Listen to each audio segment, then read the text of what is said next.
right. I believe we're live. Hey, Daniel. Hello, hello. How's it going, Pascal? Good. You need to talk a little bit less hard, or I need to change your volume. One of two. Me? Yeah, your volume is too high. How now, brown cow? Are we better? Wait, let me just change that a little bit on the input channel. That should be better. Try again. How now, brown cow? Perfect. How do you like that? Sweet. Our Good to audience is go. listening in. Good. So thank you for joining, everyone. We moved this one forward. Normally we do this the last Thursday of the month, but this time we moved it forward for some very specific and special reasons. Something happened over the weekend, and yeah, we had to talk about it. We could not just let it go and wait until the end of the month. And also the end of the month, hopefully everybody will be enjoying their holidays. There's still, I'm saying Hopefully hopefully, is a yeah, key word there. yeah.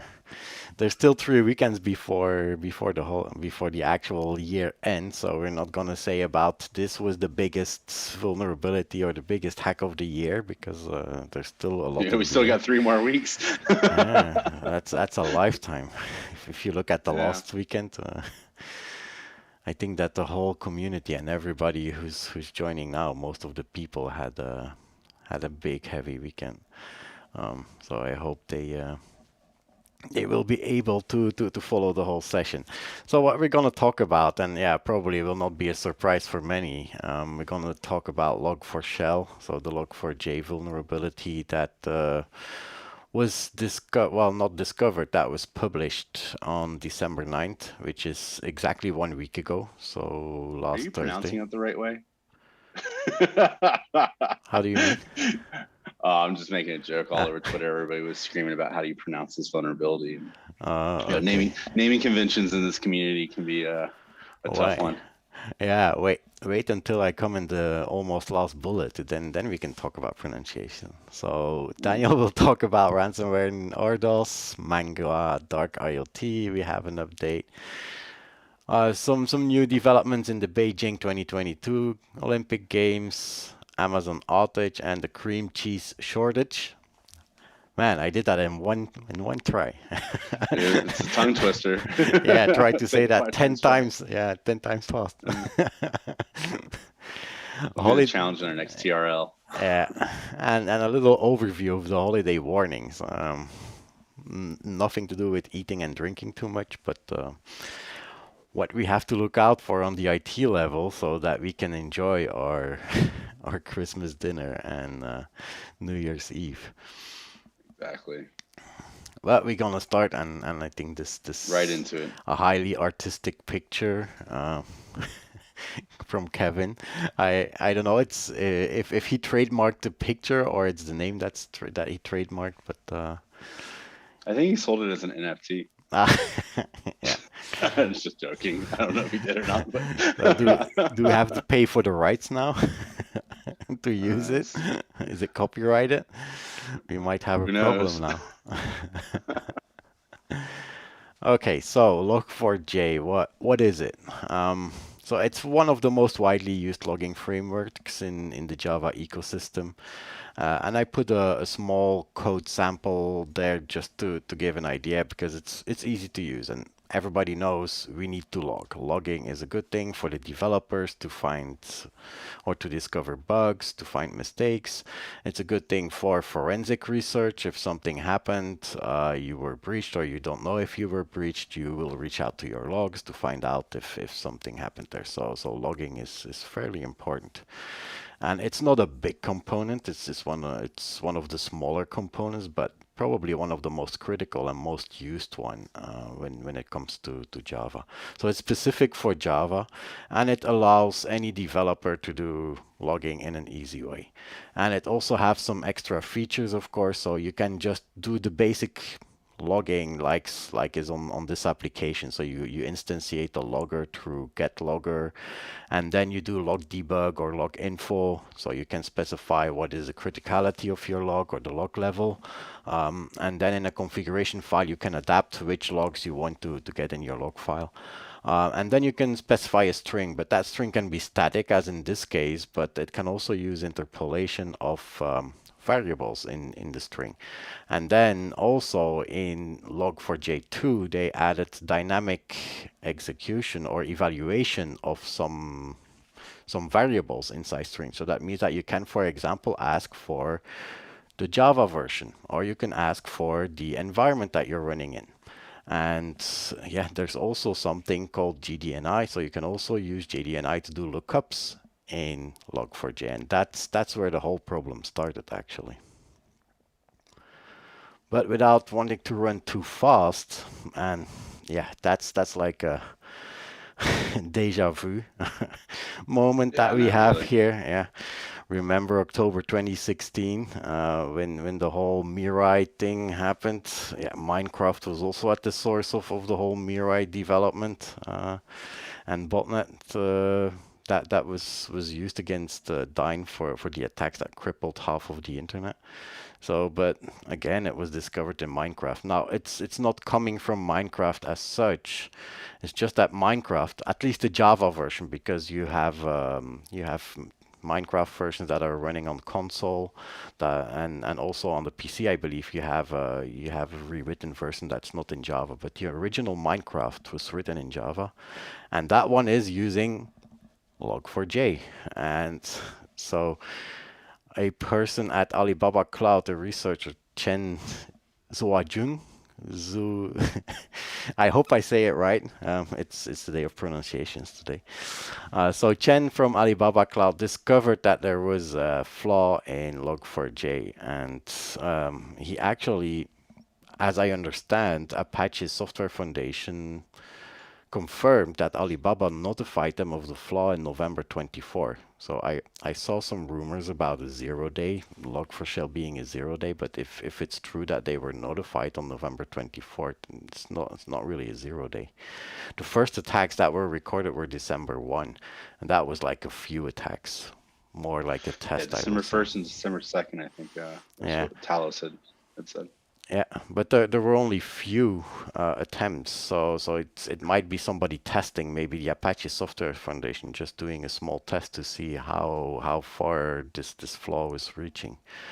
But the word of that vulnerability came to light on several sites that were frequented by Minecraft users. So Minecraft community was actually the first to come up, and yeah, I have to say most of the PoCs, when you go on YouTube, I think I watched like 10 different YouTube videos where I saw a calculator pop up through Minecraft, and I'm done with Minecraft and calculators for the moment because there's so many PoCs out there. If you look them up, you will see basically the same. But the idea here is that just through chat of Minecraft, you could actually inject and do remote code execution on the persons, on the client, or even on the server, depending where the logging is happening. Now, this vulnerability was allocated an ID, so it's 44228, easy to remember. And it has a CVSS score of 10.0, so it has like the biggest score that we can give, meaning that it's important. And we will show that it was indeed important. Yeah, so I try to make it lighter with the memes. I don't want to distract you from the severity of this problem here. It's not because there's lots of memes going around, and there's even a special Log4shell meme website that's out there that collects all the memes. So that's where I got them from. You mean 4chan? No. Well, maybe a guy from 4chan, or maybe 4chan is the source. Yeah, but but I would not. So it makes it a little bit lighter the way that we look at it, but it should not distract us from the danger and from the problem that we have at hand here. Because some of the mitigations that were said before, that you can change some environment variable that might solve it. Not completely, so not in all cases. So updates are really a requirement. So there's two versions of log4j. So the one that's affected is log4j 2, and the reason is that log4j 1 does not have those dynamic lookups, so the risk is much lower there. However, in log4j 2, where they introduced the dynamic lookups, they have the version, pretty much the first beta version that came out until 2.12.1, and it's split up because of two Java versions. You have the Java 8, Java 7, and Java 8, I believe. So, and then up to the last version before the fix, which was 2.14.1, that were affected by this vulnerability. So pretty much all of them that were used in production.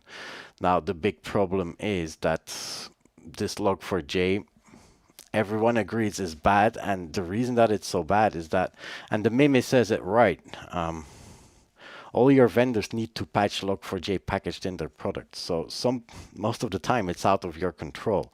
You might have a software that's running on your server or framework, and that's leveraging log4j and is vulnerable. However, you cannot change it because that product is not yours. It's either an open source product that needs to fix upstream, and then you can download it or rebuild it, or you need to talk with your vendor, and your vendor needs to provide the fix. So it's not that easy. And with everyone, I mean some of the big names in our industry that are pretty forward and outward. And John Hammond, shout out to John Hammond. I like the guy. He's doing a lot of those very cool videos where you have reverse engineering of some new threats and malware. Very relaxed, very interesting to watch if you like to know more how reverse engineering works and capture the flag contests and so on. It's a really good channel, so follow John Hammond. But he had a video up of Minecraft trying to get that exploit to work. You can see him go through all the different steps, and you see his face once it works. Another calculator popped up on the screen right there. And then you had Kevin Beaumont also, so the author or the designer of the logo, who discovered that the payload is first payload that was delivered as a coin miner. Bad Packets, who was warning on Twitter, hey guys, this is getting exploited in the wild, and that was already December 10th. We saw the first signs on December 9th. But really ramping up, it's in December 10, and I have some graphs coming up later where you will see that that this is coming up as well. Yeah, thanks Nexus for the chat. We will come back to the chat in a second. We will make some breakpoints where we will put the Q&A and where we go through the chat. So I will come back to that comment in a second. And then there was some articles that came out, Catalin, that I follow because he has some he pretty much always on the ball. The first Always. attacks that were spreading, and then the one that will destroy many holidays, that Log4shell was added to the CISA list of things to patch before Christmas. So it's pretty crazy to see that they pushed that out. Well, yeah, it's a 10.0. Yeah, it definitely. I mean, it's very important. But to see CISA get behind these alerts and actually put out information showing people what they need to do is a great thing. Yeah, it's the Christmas gift that keeps giving, I was going to say, yeah, there's definitely a Christmas joke somewhere in there. It's a present. What is it? Reminder to patch. Yeah. So I already covered it, attack surface, anything that logs, and that is written in Java. But need to be clear, if it's not written in Java, there's a small chance that it will be affected. Even if your logs are on a different machine or you take them offline. What could be logging? Well, of course, a lot of web services are logging. So companies, including Apple, Amazon, Cloudflare, Twitter, all the big ones. Elasticsearch. So software and services are affected. And not only header variables, but also form fields are affected. So any website that uses a form fill-in that has been written in Java and uses log4j is potentially vulnerable. If it logs the data it will be able to be abused and to inject the command. And even Guidera, so the open source NSA reverse engineering tool, which is an example of a software that you run on your PC. Just like Minecraft, it's not an online website or an online version. It's software that you run on your PC, but it's also vulnerable. And then Cas van Koten, that was an interesting one. He put in the JNDI, so the actual exploit as his name in his phone, and yeah, so he saw on the DNS that it triggered. So apparently, Apple is also logging the name of the phone and would be using log4j for that. And then Kind of funny. yeah, it's kind of funny, yeah. But it's yeah, so anything that is being logged through Java and log4j will be popping up and will be vulnerable, will be affected. It does not mean that you can hack it though. It's not because the DNS is triggering that it's completely vulnerable. We will come back to that in a second. There's a whole gray zone there. You know, it's a big gray zone because it depends on many different things, and we can never say it's 100% fail safe. We can never say it's 100% that you're gonna be vulnerable. So we're in a gray zone, and you have to take certainty, and certainty means look at if you were breached or not. Also, email. So sending an email with that information in there, if if somebody's logging through log4j the email headers or the email body or the email subject or the email addresses that are in the email, well, you could also spike it with that exploit. So that was discovered by Talos, that in some cases email was also affected. Now, to understand how this works, we need to go back in time a little bit, and also in Java, which is like the year 2000, I would say. We go back like almost 20 years. I remember reading about all these things like Corba and RMI when I was in university, which is like must be 94, 95, 96-ish. So this is technology that comes from way back, but still widely used apparently. And there is a specific interface called the Java Naming and Directory interface. And it's not uncommon. It's a very common pattern that you write like a abstraction layer, as we call it, where your application calls on an interface that has a standardized way to expose methods. So you always call the same methods, but then underlying you can talk with several service providers that do different implementations. So you could, for example, with the same application and the same calls, you can customize your application to use Ldap, and then if you're tired of Ldap, you move to NIS.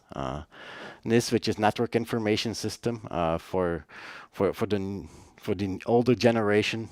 We all know this. We refer to this as yellow pages. That came from the Unix system. That's how you put central users. If you know NFS, NIS and NFS were related. They were both from Sun. But the younger generation probably doesn't remember what NIS is. But NIS is supported amongst others. NIS is like the precursor of Ldap, I would say. Ldap is a more modern version. But you can not only use directory services like NIS and Ldap, but also DNS, which is a naming service. You can go further. You can do remote method invocation, RMI, Corba, the Common Object Request Broker architecture. Yeah, that's all a long time ago, but basically what it says is that objects, so that your program can call on an object that lives and runs on another server. It's like microservices, but back from a long time ago, like 20 years ago. That's more or less what Corba was.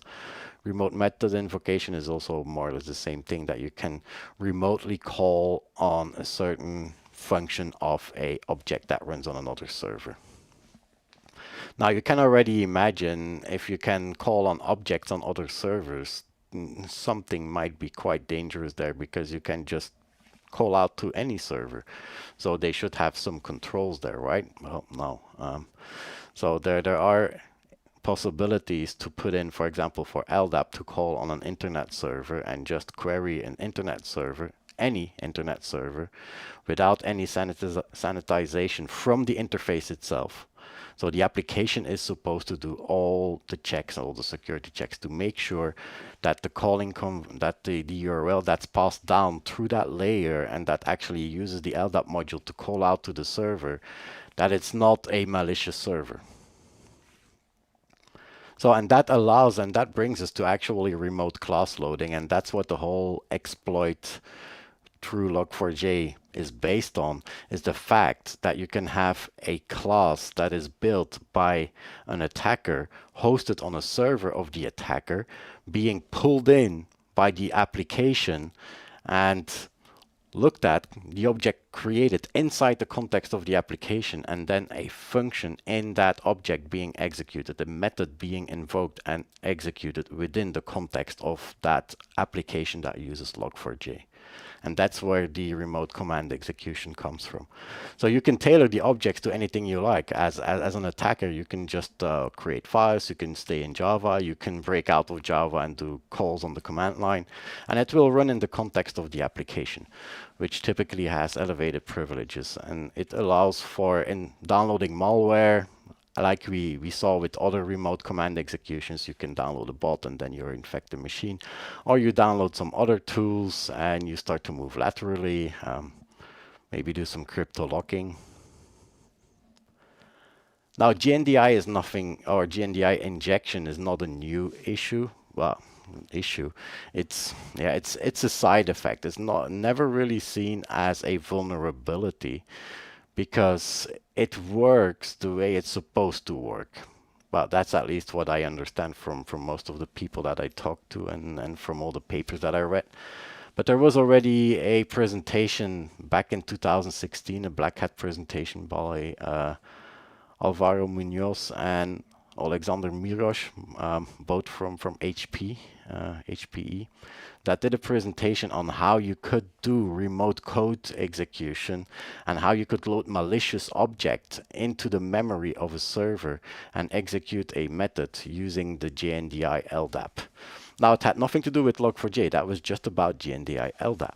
And there was also some paper from Moritz Behler, who wrote a paper on unmarshalling and marshalling. So unmarshalling means that when you have an object that sits across the network, that object cannot be in the same binary format as your Java. So it will be what we call serialized. So that serialized object can be transported over the wire, brought into Java, and then from that bytecode, you need to make an object that lives in memory that Java can access. So creating that object is what we call deserializing or unmarshalling. And there are some vulnerability, or not really vulnerability, but there are some features out there that can allow you to execute a function. So combine this JNDI LDAP that can retrieve objects with information, with data that is never supposed to be executed, but put that unmarshaller insecurity on top of it, and you will be executing a function. So if you craft an object and you serialize it, you craft it in such a way that it needs to execute a function, you will be able to do remote command execution. And that's how the whole thing comes together with log4j. Log4j is actually just a gateway. So in log4j, you put in the command that gives you access to JNDI injection. And then the rest is all 6 years old vulnerability. So how can you mitigate, or how did they already mitigate JNDI injection? So one of the things is you need code execution capabilities. So first of all, DNS is not affected because it's a static naming lookup. So everything that's naming lookups is not affected. Everything that's directory lookups like RMI and LDAP, they are affected because they return a Java object with multiple fields. If it's just a string that it returns, it's fine. So DNS is not affected, which does not mean that DNS cannot be weaponized. You can still use DNS to execute a string, and the string gets interpolated by log4shell, by the environment, and you can extract information. So there was one of those malicious payloads, and we will see it later. I have a slide on that, that takes the environment variables from AWS, the AWS credentials of the server, and just puts it in the DNS domain name. And then just DNS will just query that name. But once it queries the name query will come into the server, and somebody who has access to the server can see the full query and the host name that it came in. So it sees actually the interpolated environment variable with the Apache credentials in there.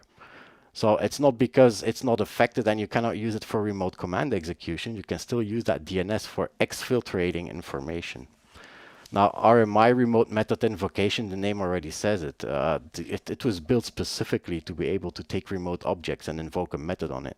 So that one was known to be dangerous. So it was prohibited by default. So they changed, they added a setting in Java to not allow RMI unless the developer explicitly put that flag to true. And that was already in Java version 8.128, 121. Now, Ldap was not affected at that moment, so they did not change it yet, but they changed it later on. So they added a setting where the default is false, so you cannot use remote code bases, so you cannot go to server and download an object from Ldap by default unless you have a Java version that's prior to 8.191, so version 191, which is October 2018. So then you would say, well, everybody who's using Java or use the SDK that's based on Java 8 version 191, so older than November 2018, they will not be affected. Well, not 100%, because you have another way of constructing objects. So you can construct the object outside. So you can make the malicious object and build it completely with what we call a factory. And a factory is what instantiates an object. So you will call a method and you will get an object back. That's what a factory does, basically. It creates the object for you. You don't create it yourself as a developer. So that factory can be provided by the external object, or you can leverage one of the factories that's already installed on the server. And there's some servers that use Beans, for example, Java Beans, and the Bean factory from Apache Tomcat by default was also vulnerable, so it can be leveraged to do the same thing. And WebSphere also has one of those capabilities. So you will also see in the exploits that I show as examples that some of them have support for different payloads. You can do just a command execution with the external factory provided by the malicious object, or you can use specific exploits for Apache Tomcat, for WebSphere. So if you have Tomcat or WebSphere, you still will be affected by the attack, even though that some of those flags were disabled. So, and to quote the words from the article from Beckler, and the link is in there. I would suggest if you want to know more about this JNDI injection, and he also updated his blog for log4j now. Long story short, do not rely on the current Java version to save you. Update log4j or remove the JNDI lookup. Disable the expansion, yeah, it seems a pretty bad idea anyways. Yeah, so we will see that disabling it is not really a full fix as well. So the first PoC, specific PoC for log4j that was released was on December 9. So just before the CVE identifier was assigned. And that's also when we started seeing the remote exploits.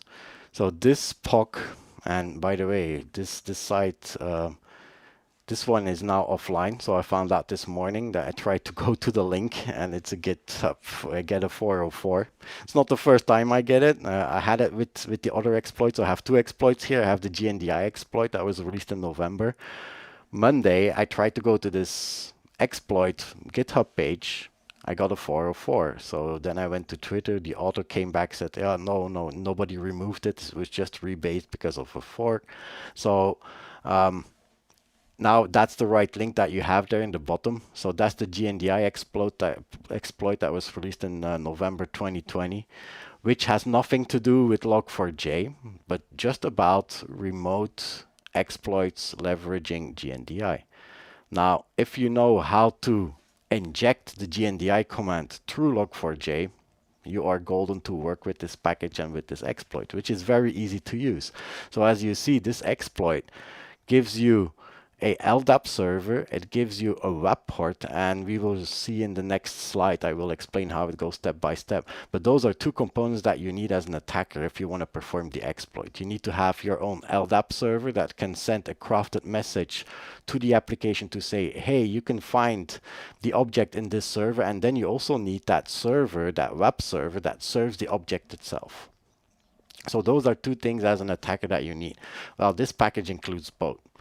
And it will create automatically the objects for you based on a either command or command base 64. So it's very convenient to use because all you have to do is put in your command or base 64 encoded command in the URL, run this package, and you're off to the races.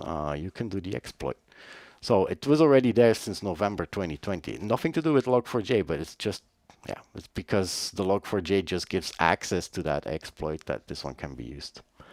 Now in the other PoC, yeah, this one is offline now, so I'm trying to find out if the page has been taken offline by the author, because lots of those packages are being leveraged in the wild to perform real attacks. So I might believe that some authors. There's a few times in the TRLs about posting these POCs to GitHub and. Yeah. Don't mean to troll you there, but. Yeah, but we're not going to go in a discussion if it's a good thing or a bad thing to post it up. I think it's a good thing to explain exactly what happens so everybody understands, but having a complete ready-to-go packaged exploit, that's where like the barrier is. Yeah. It's good for the good guys, but it's also good for the bad guys. Now, starting from the fact, if we start from the idea that the bad guys are idiots, yeah, for sure. It's a bad idea to put it up there. But clearly the bad guys are no idiots anymore. These are not script kiddies. They understand in some cases much better than we do what's happening out there. So I would say it helps us. It's like 50-50. But we're not gonna have the debate now. But no? it's a debate for sure. Yeah, it's a good remark. It's a debate. Should you have those PoCs out there? Okay, so now going through the full exploit. So how does the exploit work? And that's probably going to be the most complex slide in the whole presentation. Worked quite extensively on it.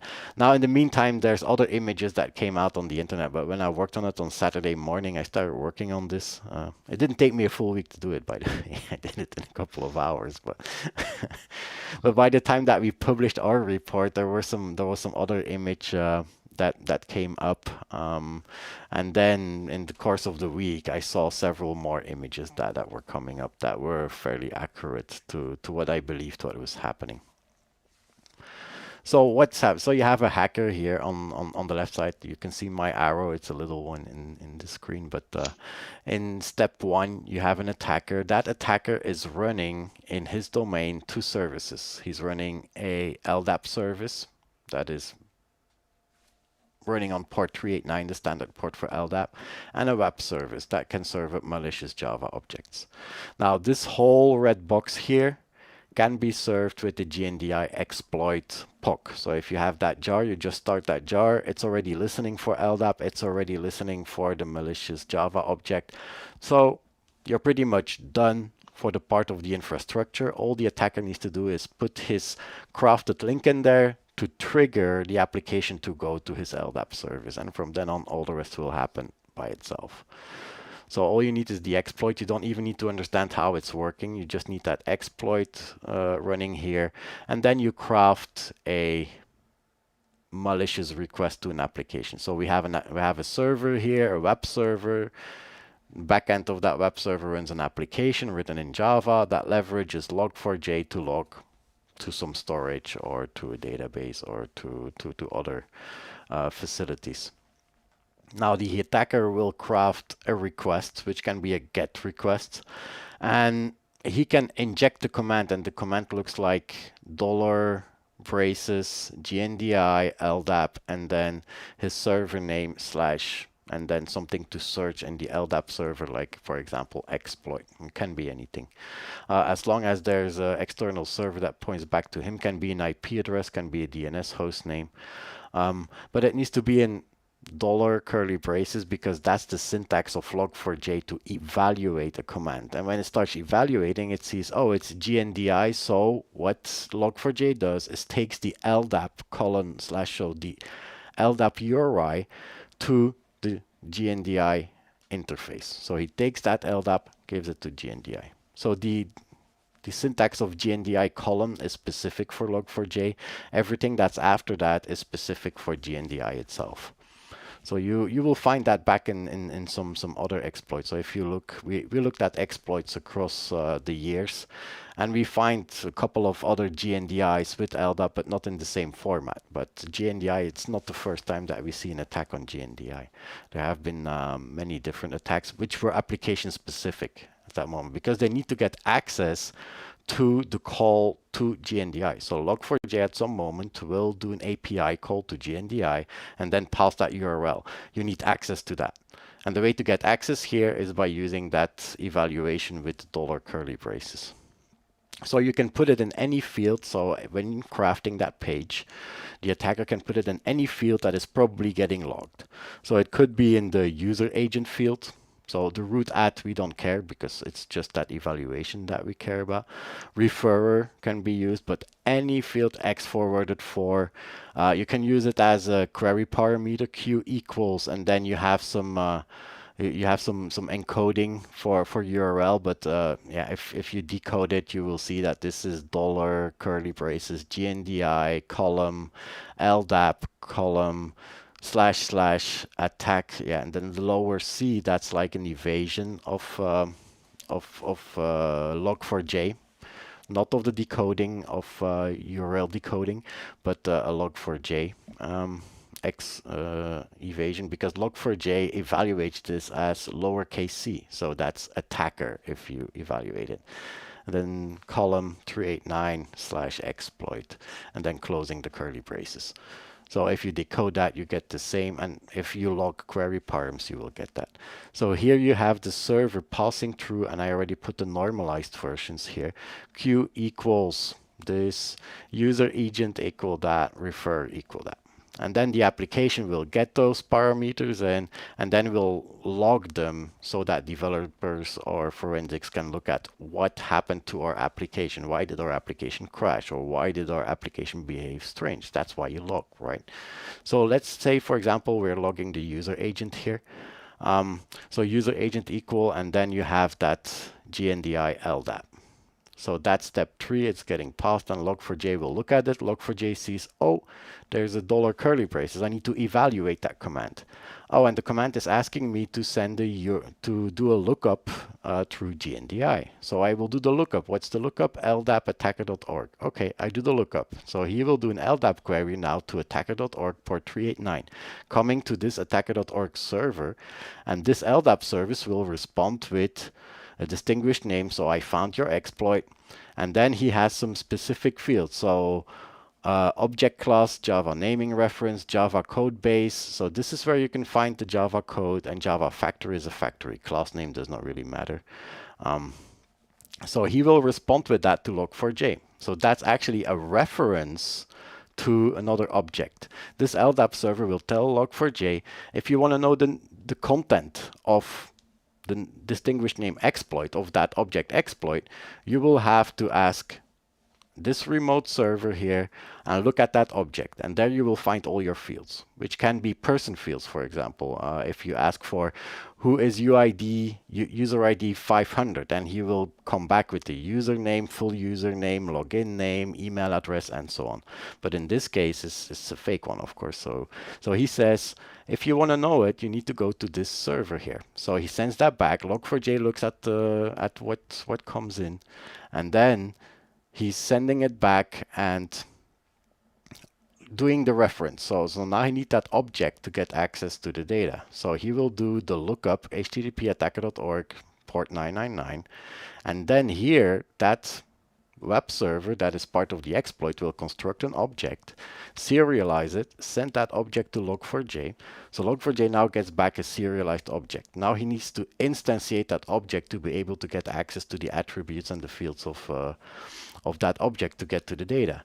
Now, while deserializing, then he hits one of those exploits from Bechler paper. And at that moment, he gets a remote command execution, and here you're executing the command. So that's how you get through this whole cycle and steps to execute that command. Super easy. Yeah. It's not as easy as a typical RCE, right? If you look at the typical remote command execution that we've been seeing for IoT devices, that's like pretty obvious. This one is not obvious, but it makes it obvious because of the fact that there's a JDNI exploit that provides all these steps. All you need is this command injecting somewhere and run this exploit. You don't even have to know what's happening in steps 3, 4, 6, 8, 9. You don't have to know that as an attacker. You just run the exploit, you just create your URL, and you're off to the races. And that's what we've seen a lot in the attacks. They all look pretty much the same, or are all based on an existing PoC. Now, SANS did also coverage on this through SANS emergency live stream, and I also suggest when things happening to go to SANS and to their emergency live streams to look what they have to say. They had pretty good coverage on Monday already on this exploit, and one of the things that they say, exploit requirements. So now that you understand better how it works, you will also be able to better understand where this comes from. So the attacker's input must be processed by log4j. So if there's no log4j, you have no access to that JNDI. You cannot directly access JNDI unless you have a vulnerable application that can pass the URI to JNDI. Now the vulnerable application in this case is the library log4j. So they also require that the server which is affected is running access to other servers. So that means that if your server, so if you look at the server here that's running log4j, log4j is doing an Ldap query to a domain called attacker.org. That means the server that sits in your DMZ is calling out through your firewall to that server out there. So do you need to allow Ldap queries from your web server to? It depends. Might be, but maybe you can limit which service it can talk to. So if there's a firewall there and he blocks the Ldap requests, you're not vulnerable. Well, you are vulnerable, but you cannot be exploited. Let's call it like that. You still can trigger the vulnerability, but you cannot get to the full extent of the exploit. So that's why it's important to understand all the different parts that are happening there, because you can block it. You can stop it. And not everybody will be vulnerable. So people who did not allow Ldap services to go out from their server on the internet, the Ldap will not work. So they also remark that, yeah, even though that DNS is not affected, it can still be used for data exfiltration. We will see an example on that. Certain environments don't need that Ldap, so they can use Apache, Tomcat, and WebSphere, so they don't need to connect to outside servers. But at this moment, we did not see any exploits on that yet, but the attackers are not they're not idiots, so they will figure it out at one point or another. And also depending on the version, so the remote class loading was disabled in these versions, but it's not a silver bullet, because yeah, you can use that Apache Tomcat and the WebSphere or other environments that host Java servlets. They can be abused to create that exploit anyway, to make it work anyway. I hope it's not buffering for anyone. If it's buffering, just let us know. I don't see any buffering on my side, Nexus, so we will see. So Nexus, yeah, your question about or better your remark on the DOS vulnerability, it's spot on. I will come back to it in a second. I have a slide on it as well. So here are some example of exploits that we witnessed in. It's actually, so it's our CloudWAF that logged them. Those were exploits that were detected by our CloudWAF service, and he detected it even before we had the signatures in place, because this looks like SSRF. So our CloudWAF detected this as a attempt to do a server-side request forgery, because a server-side request forgery means that you're injecting something that goes to a server outside of the server itself to fetch something and then feed it back. Now this looks a lot like an SSRF because you have a URL. The only difference is there's no HTTP in front, but apparently our SSRF doesn't care what is in front, can be any protocol. So if you look at the URL that you have in the first one, it's a host name and then a path. So any WAF module would be able to see, oh, that's an external host, so that might be an SSRF attempt. So it got blocked mostly as SSRF until we put in signature that specifically detected that it was a log4j JNDI attempt.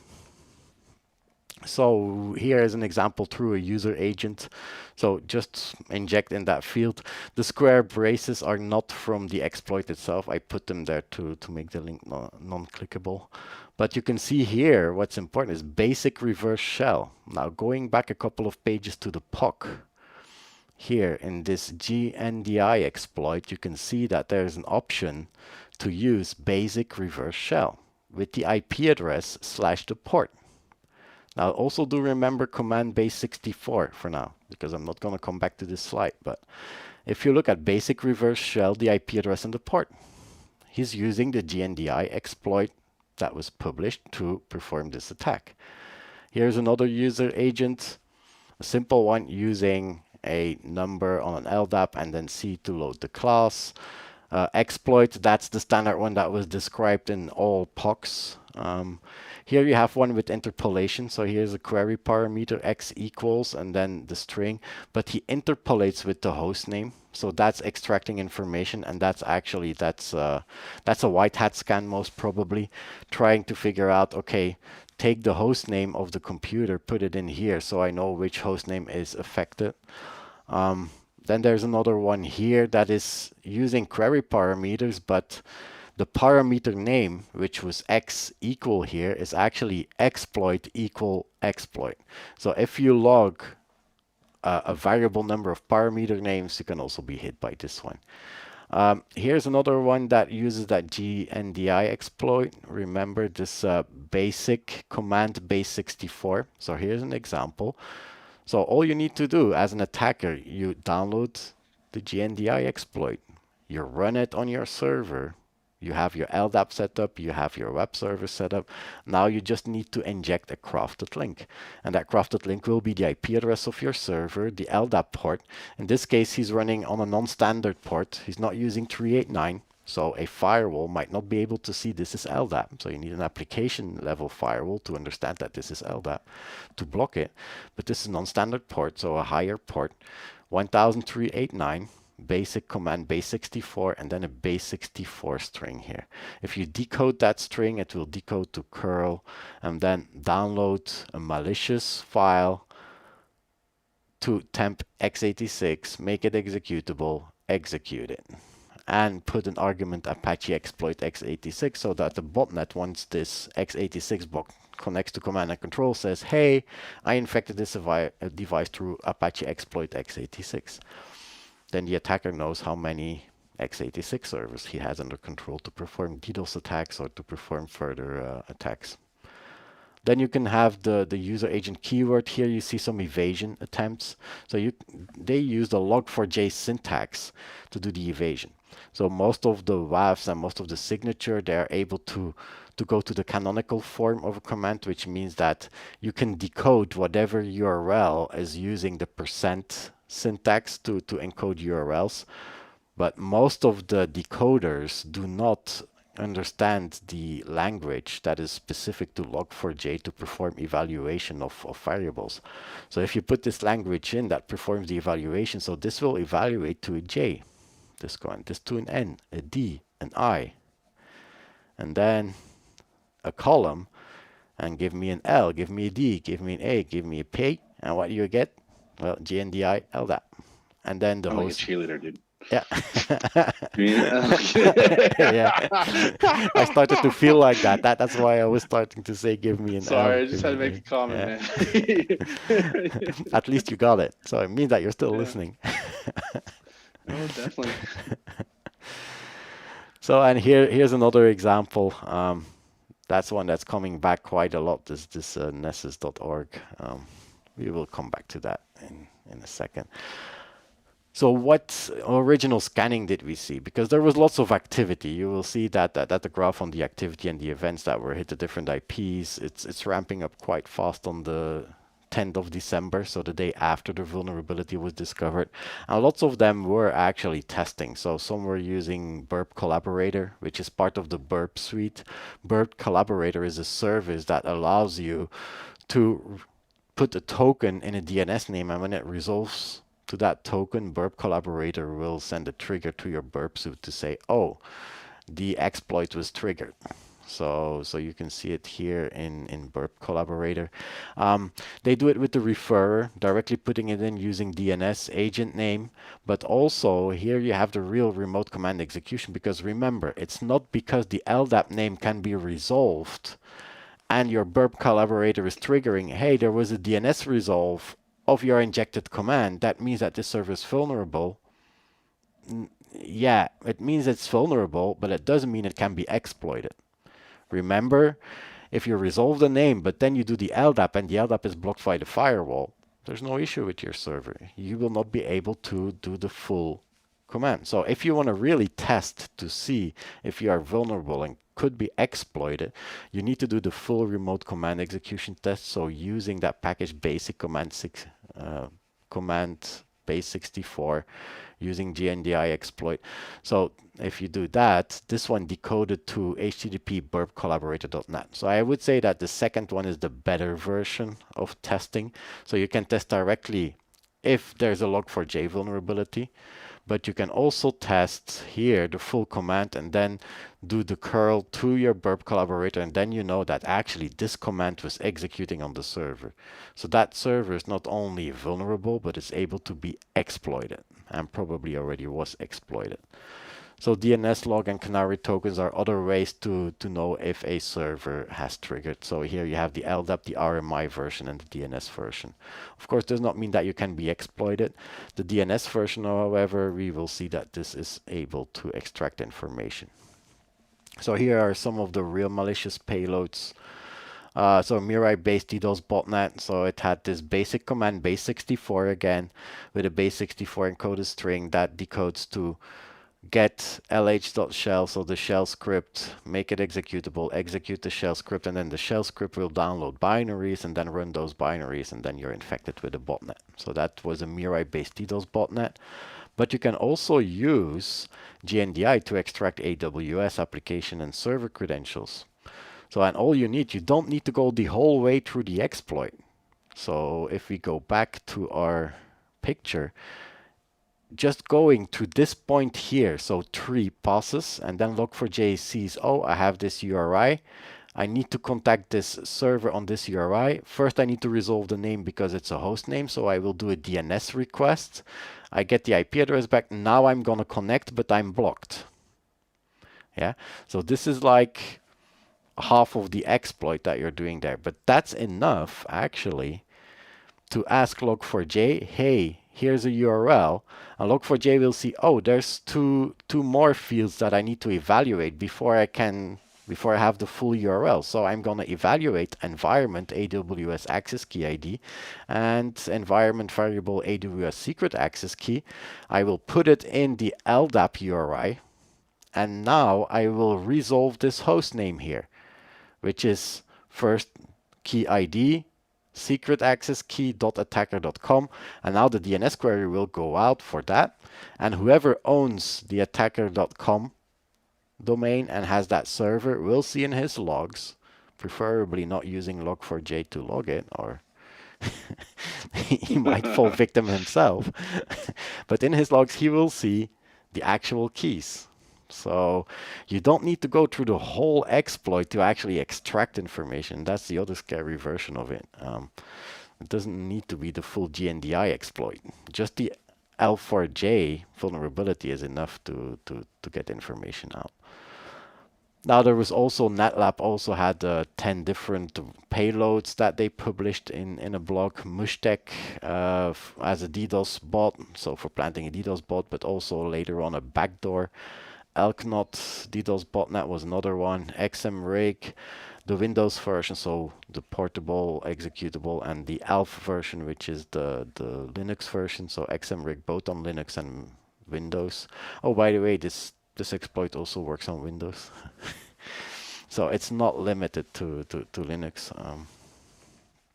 So you will also see PowerShell commands in there, typically used by what we have here, ransomware operators. So Consari ransomware, one of the new families that came out, that was detected by Bitdefender. So that was the exploit was main.class, and class just downloaded a payload which was a malicious .NET binary. It just downloaded the binary and then executed the binary. So there are nation-state threat groups who were detected or observed leveraging Log4shell. So Chinese and Iranian threat groups, and then also Microsoft added North Korea and Turkey to the list. Oh yeah, all the links to those articles are in the references below. So in the comments you will see all the links. You can read up on it. So know that this is being exploited not only by ransomware groups, not only by DDoS botnet operators or other botnet operators, but also nation states. So that brings us to the exploit attempt, and I just updated them today, just before we went live. Total count that we saw until today, so starting last week, so it's a 1 week total. It's close to 100,000 exploit attempts, and this is across RMI, Ldap, and DNS for the JNDI, specifically for Log4j. So per day, you see that on one day, and I think on that particular day, we might have had a customer that was doing a vulnerability scan on his environment, but I'm not sure. It was not confirmed by anyone, but it were all the same patterns. It was using Nessus, and it was coming in like 300 requests per really heavily. second. Yeah, 300 requests per second. All these 60,000 were done in like 4 hours time. So it doesn't seem to be, or it's a very pervasive actor that is really persisting on that one specific website. He really wants to get in. We've seen it before. Yeah, but you see activity like around 5,000, between 5 and 10,000 per day, not taking into account this whole scan artifact here. And then the unique IP count, so the number of IPs, and this one does not count for the number of IPs because that were 3 specific IPs that we're scanning here, so it doesn't even count for the number of IPs. But on one day we saw 800 different IPs. Now, some of those scans, as I already said, are white hat scans. It's white hat scanning the internet, trying to find out how many vulnerable hosts are out there, maybe to contact them, maybe to write a blog on what is the state of the internet, how many can be exploited.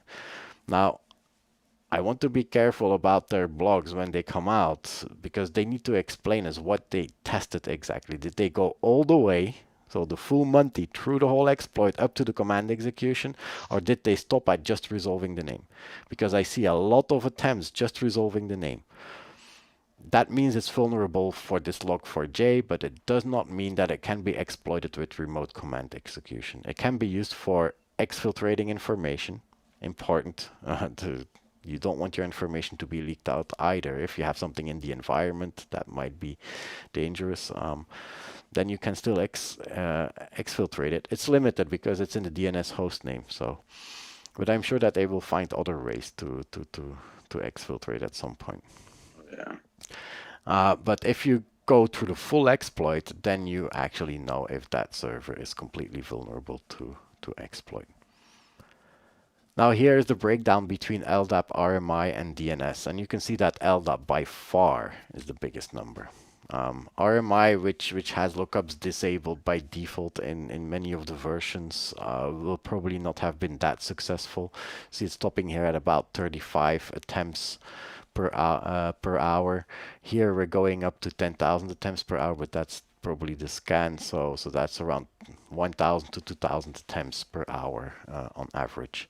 So Ldap had like 1,000 unique IPs, the RMI 46, JNDI DNS 600 different IPs. So, but that uptick came much later. So you see that it started actually here is 9th of December. There are some hits here in the beginning that are hard to see. But we already had one on 9th of December and then a couple, and then it started growing and getting higher on the 10th. Now, some of those you cannot see anymore because we have that big spike here that is hiding all all the, I would say noise, but it's not really noise. It's the actual attack patterns. Um, but here you see that they started much later. You had one attempt here, and then later they started doing the DNS. So they found out, maybe I can do some extraction of interesting information through DNS as well. Even though that this one is not vulnerable and cannot be used for remote command execution, it's still useful. So obfuscation, I already talked about the obfuscation. Here are the different obfuscations that you see. So using the colon dash J to have log4j evaluate that as a J. But you can also use lower JNDI, so that will lowercase a string. You can do it with separate lowers for each letter, or you can do it for a full string. You can also do lower with a capital E and then put an A here in the host name, which makes it already a little bit more difficult for the server-side request forgeries. So all these here, even though that they may be not caught by your signature if you're caught off guard, it's still caught by the server-side request forgery because you still have a server here that's foreign.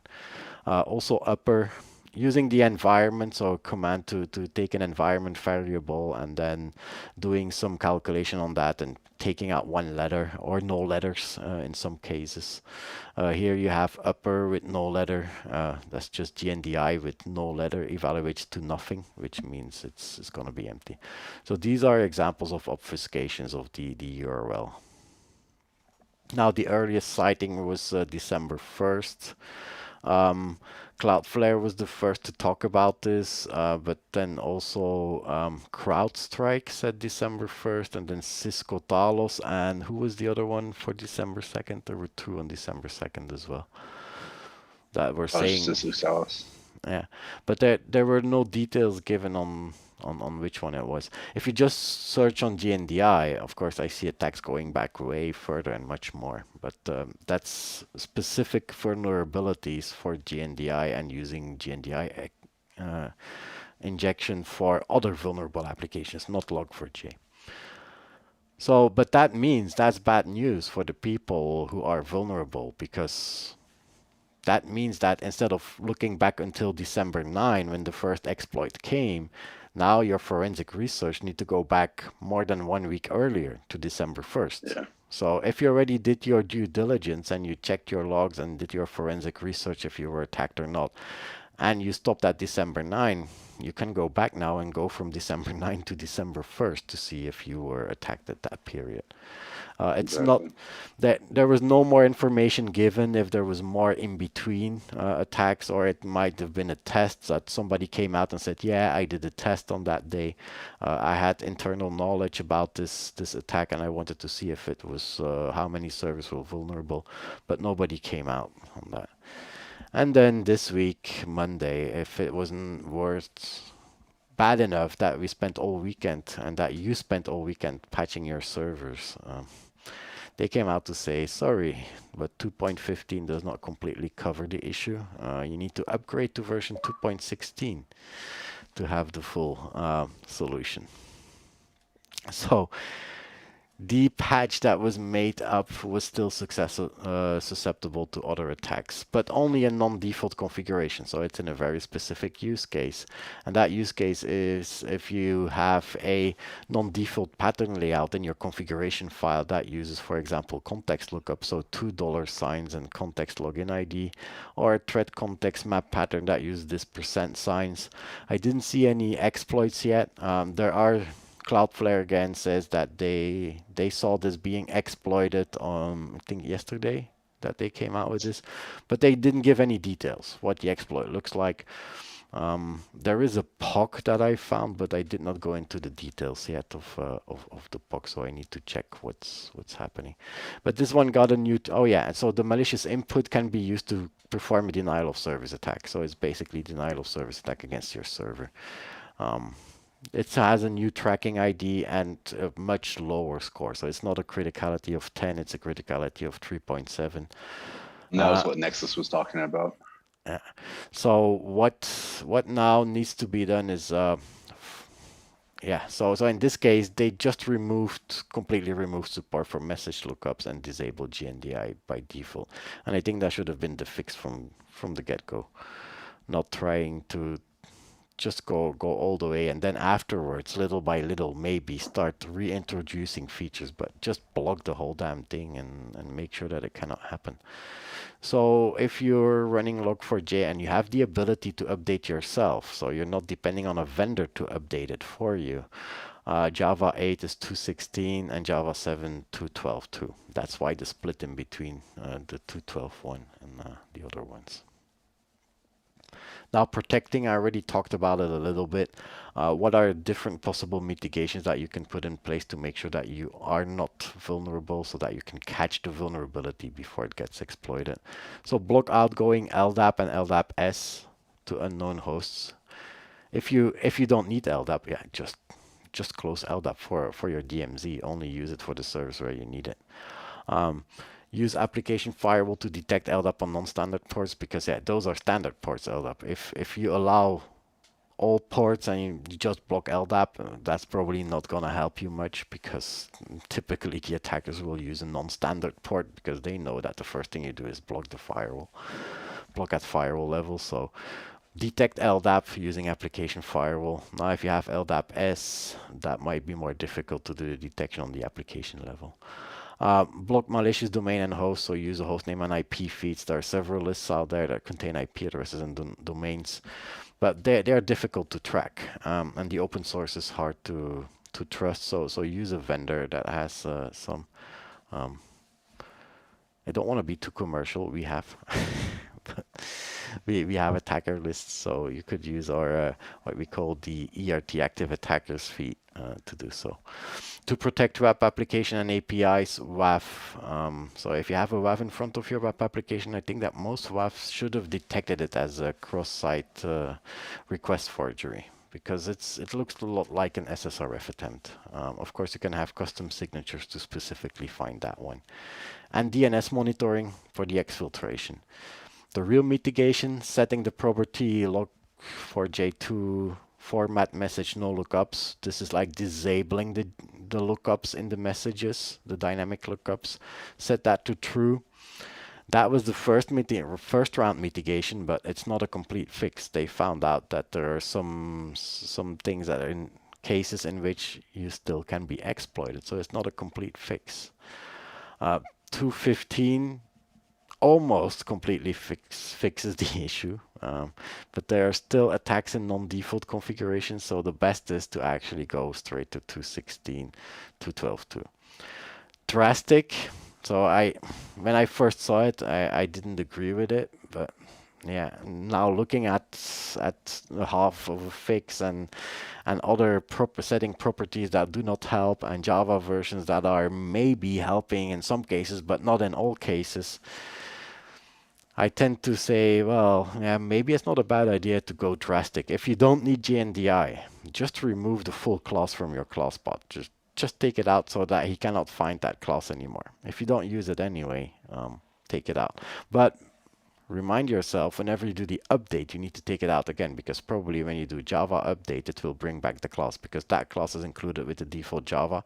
So if you update your Java, probably the class will be back. So you might make yourself vulnerable again. So updating is probably not a bad idea at this point. But it could do it like that if you want a quick fix. I think that this is the most drastic but most effective fix of them all. Yeah, and then just to say Merry Christmas, CISA put it on the list to be fixed before Christmas. So for the US people, there's some work to do before Christmas. So with that, let's check the chat, and I think that's only Nexus that dared to ask questions and interact. Oh, Steve Race, but that was already before the stream. Looking forward to hearing. Nexus, hello Nexus. I'm happy that you made it. You missed us 2 times. Happy to see you made it this time. We need to do unscheduled one more often for you to get you here.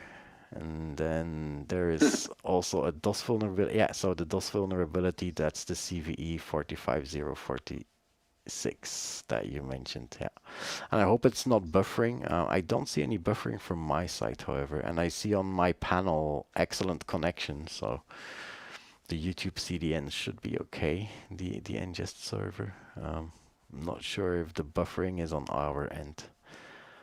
But I keep watching it, but I keep seeing excellent connection. And we have 16 people at this moment looking, so it should be okay. 19 people watching. And thank you all for watching. We're not finished yet, by the way. Wait. This goes straight to... oh, sorry. Pascal's ready to give up. He's like, I'm done with my presentation. Yeah, I'm done. Yeah. Bye, Daniel. See you. Yeah. Oopsie. I pasted in the wrong place, I think. It's all good. It's all good. We will come back to the thank yous on a later time. The floor is yours. I do appreciate you going over the log4j stuff. It's quite an earful, but I know you've been doing a lot of research over the last few days putting this all together. So burning the midnight oil there. So yeah, just a few little things I wanted to touch on. Nothing as detailed as what Pascal just went through, but just more or less some reminders, some predictions, and some insight of what we're gonna see going into 2022. One of the things is another piece that Pascal had written this month was talking about the difference between ransomware and RDoS. There seems to be a little bit of confusion out there in the industry about these two subjects here. And if you want to learn a little bit more, you can go look at Pascal's blog on this, but I just want to touch on the difference between the two. So ransomware is an attack that's leveraging a crypto locking malware that destroys the system and makes it inaccessible. So this is something that we're often seeing. Payloads are being dropped on people's computers and network devices. Everything's being locked up, and then groups like ReEvil, Black Matter, whatnot, are asking for payments in Bitcoin to release your data. There's also a few other weird things that are going on. This is why we kind of brought it up, is that there's now like triple extortion, which we'll get into.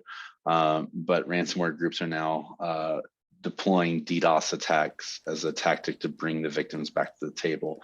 Now, these are completely separate from RansomDOS. RansomDOS is an attack that leverages denial of service attack for their victim to extort their victims.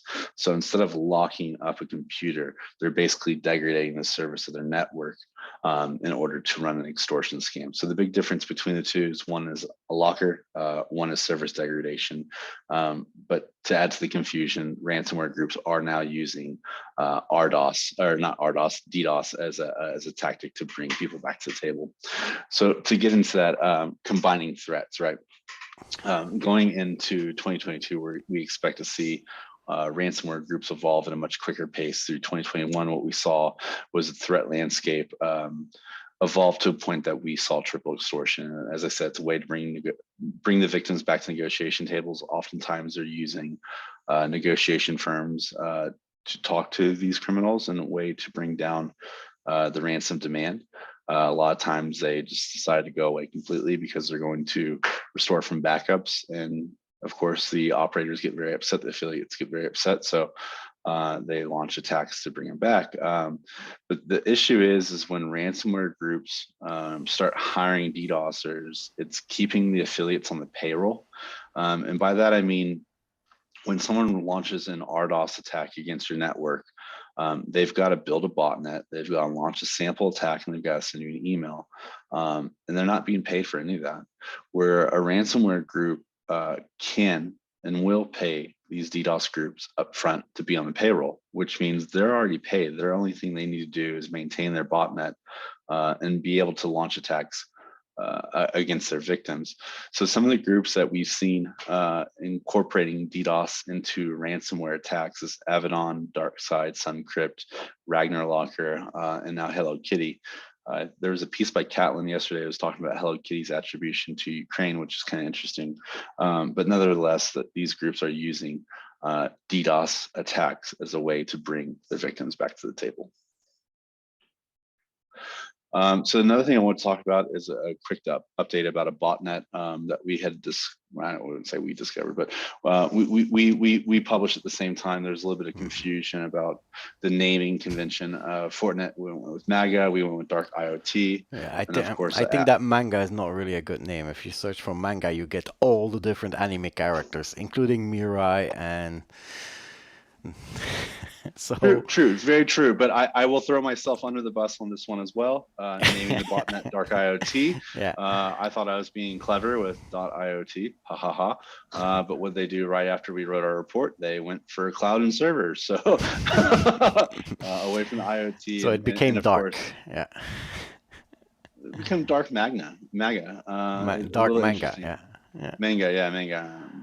Sorry, pronunciation. We have a hard time across the board on that. But anyways, Fortinet just recently published another piece talking about that they had witnessed that they had seen this botnet spreading through CVE 2021411653, which is basically an RCE on TP-Link routers. And the interesting thing about this is in the report, they talked about how the threat actors use and leverage this RCE within 2 weeks of disclosure. And so if you go back looking at the reports that all of us have put out about this botnet, these threat actors were very capable in the fact that they were quickly leveraging exploits. I mean, there is one situation in which these actors had leveraged exploit within the day of disclosure. So they are paying attention. They are moving very quickly. Just to note little things about the botnet, there's still 13 attack vectors. That hasn't changed. The architecture name instruction has changed. So it's now .arm7. So I guess it's the botnet, by the way I name things. I'm glad they didn't make fun of me. I mean, that would have been way worse. I'm seeing a couple binaries named after me, but that would be a really sad day to have a hyperweb botnet. And anyways, this botnet, like I said, threat actors are pretty persistent. They've used nearly 24 exploits just in the year. So it's showing that they're around, they're going to be persistent, and it's going to be a threat that we want to watch going into 2022. Another thing I want to talk about, as you all know, I love the Olympics. And as we've been following the drama, I wasn't able to go to the Olympics in Tokyo. Definitely not able to go to the Olympics in Beijing. And some interesting things have unfolded. The Olympics is right around the corner, so it starts in February. But the United States government has refused to show up. It's a diplomatic boycott, so they're not sending over their leaders. The athletes are still going over there, which brings up questions about exposing the athletes to this environment, but we'll save that for a different TRL. But anyways, at the moment, there's diplomatic boycott going on at the Olympics. Right now, the United States, United Kingdom, Australia, and China, or Canada, are all boycotting the Beijing Olympics, citing human rights violations in China. And I have to say, like, I like funny things, and China's comments coming back were quite hilarious. After the United States called out their boycott, China responded back and saying that the United States will pay the price for the wrong behavior. When Australia came out and said that they weren't going to be sending their diplomats to Beijing, China said nobody cares about Australia, which is a really interesting perspective for China to be in. But they've kind of rolled up their sleeves a little bit and are preparing for a fight, because they said that there's going to be resolute countermeasures, firm countermeasures as a result of the diplomatic boycott. So I think a lot of us in the security industry are a little hesitant about what's going on in China with the Olympics. But as we said in the last TRL, there was 500 million attacks directed at the Tokyo Olympics. So we're expecting to see somewhere in the range of 500 million events for the Beijing Olympics, regardless of boycotts or not. So something to keep an eye on. It's going to be really interesting. But one of the things that was, let me just say, I guess, interesting, was this whole event came down, I think it was on December 6th. And then on December 7th, the next day, after China saying that we will pay the price, 33% of the internet went down in a weird outage. Now, a lot of people, I wouldn't blame anybody for sitting there saying that, hey, this might be related, but it was definitely not related. So Amazon's outage was, can you go to the next slide, Pascal? Yeah. Amazon basically said that this is a result of a large surge in connectivity activity that overwhelmed networking device. So as a lot of you are familiar, when this event happened on December 7th, the majority of the internet lost connectivity, which is kind of interesting. Because of that, many things couldn't happen. Can you go to the next slide, Pascal? Yeah. Sorry, I need a clicker over here on this slide so I don't have to, or scratch my head or something. I can give you control. I can give you control, but next time. But no one should ever give me control of anything. I think we. I only give that to guests that come on the show, not to you. I haven't I earned the know you privilege too yet, but well. Yeah. one of these days, yeah. Um, so what the interesting thing about this is, a lot of eggs are in one basket when it comes down to cloud infrastructure. When you have 33% of the internet just sitting on Amazon East 1, I think there's a huge issue with that. We're going to need to diversify in the future. Public cloud is definitely a huge risk. I think we're going to be moving to private clouds as people realize that we all shouldn't be sitting in the same corner of the internet, because what happens is when there is a dev oops in Amazon that we saw on December 7th, online websites and web services were impacted heavily. So online ordering, you weren't able to order food through Whole Foods or anything like that.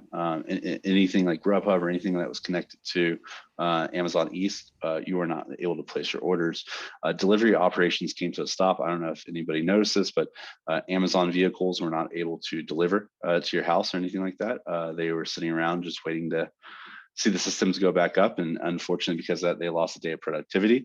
And there's also a couple colleges around that were talking about how education material on their digital learning environments and also exams weren't able to be administered because of the outage. That's a huge problem right there. I mean, that's a core part of society, right? Education, delivery, and ordering. I mean, it's cornerstones right there. But even furthermore, IoT and smart homes were also impacted. So people's Roombas weren't working anymore. Lights weren't connecting. Locks and doorbells weren't there. So this is kind of a disaster. A few of you might know I come from an interior design architectural background, and I'm very fearful about the smart home, and I'll be very honest about it. You know, when we connect everything, and everything is so much more simpler and easier to access, and that's the big sell of digital transformation. But when the internet goes out, what are you going to do? How do you get in your home? How do you cook your food? How do you turn on your lights? It becomes a very big problem for everybody. So something that we need to kind of be a little bit wary of going forward, where we decide to put all of our eggs in one basket. It's literally lights out.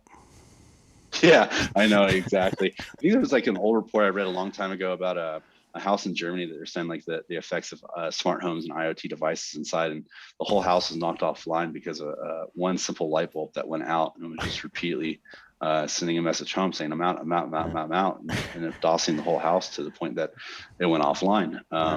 So things to consider about connecting everything. You were very, very slow and wary about that. Yeah, I am. Yes, thank you, Nexus. Someday I will have the control, right? We will hack Pascal and we will take it. Until my home is offline, you won't reach it. Yeah, yeah, and like you said, it goes for everything that we connect online. As we more and more we connect everything online, we put it into one little basket. We're going to see bigger problems in the future. So another thing I want to talk about is ICT supply chain attacks. These are basically internet connected technology. We expect to see that these attacks continue into 2022. A lot of these attacks, the techniques that the threat actors are using are hijacking updates, undermining code signing, and compromise open source code. And a recent example that we saw this year was the SolarWinds attack. Yeah, there were many. That's just the biggest one, right? We saw IoT people doing the Realtek SDK thing, which was supply chain. It feels like since SolarWinds, everybody has supply chain on the radar. So now they are able to categorize an attack as being a supply chain attack. So I see it much more this year, but it feels like it was already there before as well. But I think it's a tactic that for sure is being increased and that we will see more of, because it has such a big impact. If you can, that's like a pot of gold that they find at the end of the rainbow if they can get that one. Yeah, I mean, like late in the year, Microsoft had disclosed that it's the image that we use, that the Russian SVR unit had hacked at least 14 IT supply chain firms, and that's the example that we're going with SolarWinds. There is when you hit these firms and it trickles down into other people's environments. These are very high impact operations that. Imagine a supply chain in Log4j. Not giving any ideas. Yeah. Also, Nexus, I can tell you some other funny things that you wouldn't want to be DDoS by that aren't necessarily safe for work, but you can be DOS by anything, that's for sure, if it's connected. So yeah, another thing I want to talk about is the physical supply chain. we would really want to, as an industry, limit the opportunities during the physical supply chain crisis. And I'm sure everybody is aware, I don't need to remind anybody, that we are in the middle of a supply chain issue. Shipping has been disrupted because of COVID and the pandemic. There's all kinds of issues going on. And this is like one of the fun images I like to use, is that I think we all know what happened with the Evergreen. The Evergreen was going through the strait.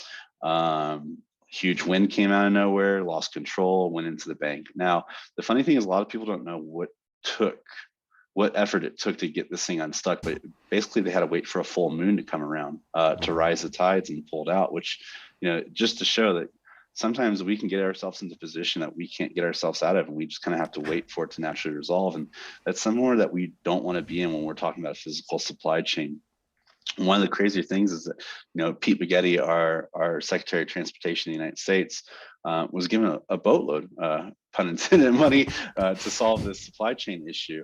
And the first thing he said, there will be disruption. So knowing that we need to be prepared going into 2022 to limit these opportunities. And a lot of the opportunities are going to be launched and amplified via DDoS attacks and ransomware attacks. So if a port gets locked up, if a shipping company gets locked up, if a port gets DOS and goes offline, these little cyber events, which we'd say little compared to a physical supply chain, will have massive ripples through the physical world. So definitely something to look at. And because of that, I have a fun example that we talked about. I happen to love bagels. When I lived in New York City, I ate them like every day. In Denver, not so much. But still, I love my cream cheese, and there was a cream cheese shortage just recently, and had to ask myself why. Like I'm sitting here giving this presentation about physical supply chain hacks, and I don't have my cream cheese. And it turns out that this company up in Wisconsin had an undisclosed cyber event. So a lot of people point to ransomware, but it wasn't officially attributed by the company. So a lot of times we just like to say that it was an undisclosed cyber event. It was a cyber event that happened, but the result of it was the plant and distribution center had to close for several days. And because of that closure, it resulted in a 6.9% decrease in cream cheese production by the firm in October compared to the year before. As a result, there was massive cream cheese shortages over the Northeast. There were several shops in New York that actually had to drive down to Philadelphia to buy cream cheese and bring it back up to New York because shipping was delayed. But this wasn't the only food supply chain attack that we saw. We also saw JBS, New Cooperative, and Crystal Valley Cooperative be hit by ransomware attacks. So much so that it pushed the United States government, the FBI, to push out a threat alert warning the food industry of upcoming cyber attacks, specifically ransomware attacks that could affect our supply chain. So just want to throw that out as an example. We are actually seeing these things happen, and something to look at going into the future. And the last little thing I want to cover is a holiday warning. Germany's BSI had put out several warnings stating that DDoS attacks would and could be launched during Black Friday and Cyber Monday, which there was events that happened during those time periods. They also cited that ransomware attacks would be prevalent going into the holiday season, citing the return of a motet and unpatched Exchange servers. Then the United States government, CISA, and the FBI put out a warning stating that ransomware attacks could and would happen during the holidays. They were citing the previous holiday attacks. So was it Mother's Day and what was the other one? 4th of July, Pascal? Yeah, 4th of July. Were massive attacks that we saw in the United States where cyber criminals and threat actors launched attacks on the Friday before a holiday. And I'm not pointing fingers, but Log4j was a fun little one that happened on a Friday. So I'm just hoping and asking the bad guys. You got to double cross. You got to double cross. Yeah. See, we're all getting attacked this Christmas. Hey guys, use that big pot of bitcoins that you have and go to Dubai or somewhere. Have a holiday. Just relax for 2 weeks. Let us relax as well. Give the good people also a chance for.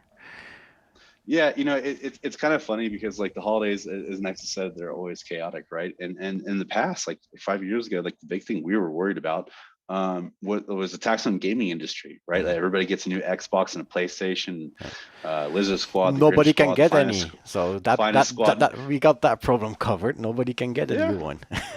Yeah, exactly. So that's why we don't really have to worry too much about these massive DDoS squads. Yeah, ruining Christmas morning for all these kids. We have other bigger fish to fry at the moment. But I just wanted to say that as a point of example that, how much has the industry evolved? Well, 5 years ago, we were worried about simple DDoS attacks disrupting our games.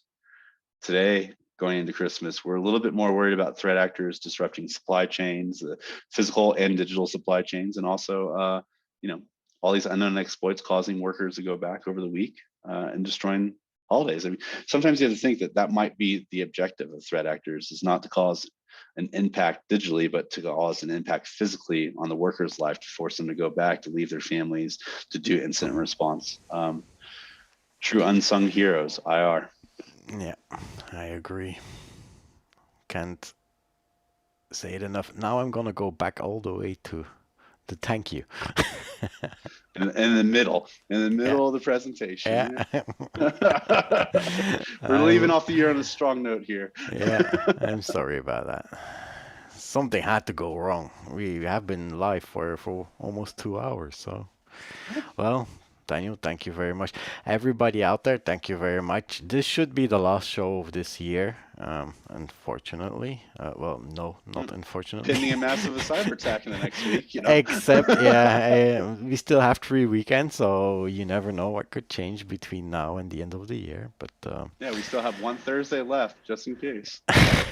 yeah, we keep that one. Yeah. That one is circled red for me. Yeah. Whatever you do, don't do anything on that date. Or I give Daniel control. That's the other option, of course. Hey, me and Nexus can take over the next one. It'll be great. Yeah, actually, yeah, we can. Yeah, you can bring Nexus on board. You don't need me anymore. Yeah. We'll have some great conversations there. Yeah. Okay, well, thank you everyone for joining. It has been a long one, but I think it was a worthy one, and I hope it was interesting. Daniel, thank you very much, and we see you all next year. So happy holidays if all goes well. We will be back next year in January. See you. Yep. Bye bye. Take care.